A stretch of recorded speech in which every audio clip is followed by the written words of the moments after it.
హైదరాబాద్ బెంగళూరు మధ్య బుల్లెట్ రైలు ఇవ్వాలని కేంద్రాన్ని కోరాం. రేవంత్ రెడ్డి.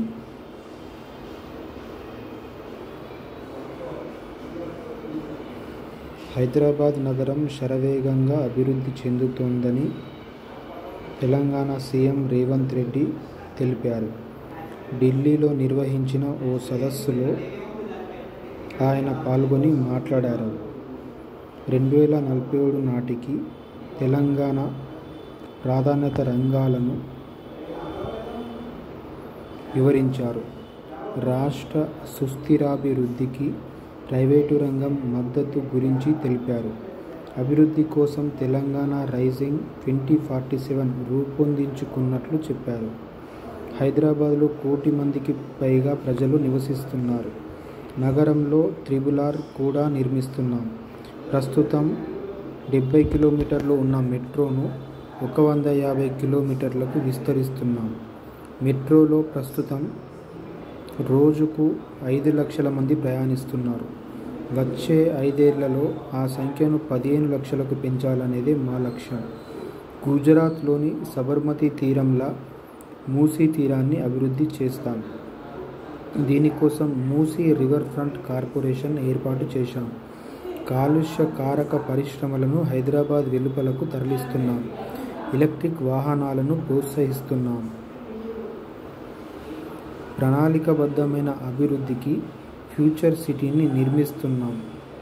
విమానాశ్రయం నుంచి ఫ్యూచర్ సిటీకి కనెక్టివిటీ ఏర్పాటు చేస్తాం. విమానాశ్రయం నుంచి ఫ్యూచర్ సిటీకి. హైదరాబాద్ బెంగళూరు మధ్య బుల్లెట్ రైలు ఇవ్వాలని కేంద్రాన్ని కోరాం. తెలంగాణ గ్రామీణ ప్రాంతాల్లో వ్యవసాయ ఉత్పత్తులను ప్రోత్సహిస్తాం. డ్రగ్స్ కట్టడిలో మా రాష్ట్ర పోలీసులు దేశంలోనే నంబర్ 1గా ఉన్నారు. అబ్బా, మొన్ననే మహారాష్ట్ర పోలీసు వాళ్ళు వచ్చి ఇక్కడ తెలంగాణలో ఉప్పల్ల చర్లపల్లిలో దొరకబట్టిండ్రు డ్రగ్స్ తయారు చేసేటోళ్ళని. మన తెలంగాణ పోలీసులకు దొరకలే. 2034 కల్లా $1 ట్రిలియన్, 2047 కల్లా $3 ట్రిలియన్ ఎకానమీగా మారాలనేది మా లక్ష్యం. దేశ జీడీపీలో 10% తెలంగాణ నుంచే రావాలనేది మా ధ్యేయం అని రేవంత్ రెడ్డి తెలిపారు. ఇప్పుడు మొన్న ఉప్పల్ల డ్రగ్స్ దొరికినాయి కదా, మిఫిడ్రోనో ఏదో ఉంది. ఆ మహారాష్ట్ర పోలీస్ అయినా ఆ కంపెనీలో పోయి ఒక లేబర్గా పనిచేసి ఆ కంపెనీలో తయారయ్యేది డ్రగ్సా ఏందనేది మొత్తం కనుక్కొని 1 నెల రోజులు దాంట్లో మొత్తం అన్నీ తెలుసుకొని మళ్ళీ అప్పుడు మహారాష్ట్ర పోలీసు వాళ్ళకి చెప్పి తీసుకొచ్చి అదంతా బట్టబయలు మొత్తం బయటకు వచ్చింది వార్త. మన తెలంగాణ పోలీసు వాళ్ళకి మనకేం తెలియదు.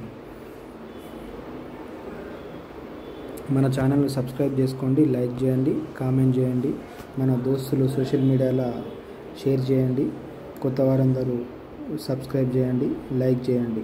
Thank you.